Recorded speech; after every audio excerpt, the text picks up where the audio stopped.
মশলার উপর দুধটা ঢেলে দিচ্ছি। হ্যালো এভরিওয়ান, আজ আপনাদের সাথে শেয়ার করব নারিকেল দুধের চিংড়ি মালাই। তো এটা কিভাবে করছি সেটাই শেয়ার করছি। তো প্রথমে নারিকেলটা গরম জল দিয়ে ভিজিয়ে রাখছি।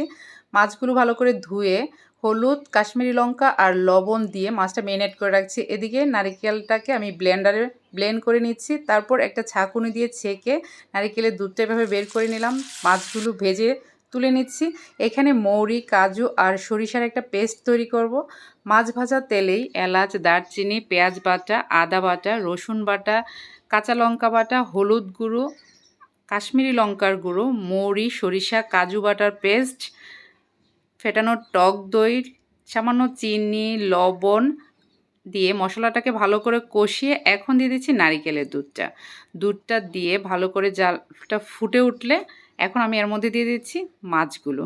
নামানোর আগে দিয়ে দিচ্ছি সামান্য 1 চামচ ঘি। এই তো রেডি নারিকেল দুধে চিংড়ি মালাই।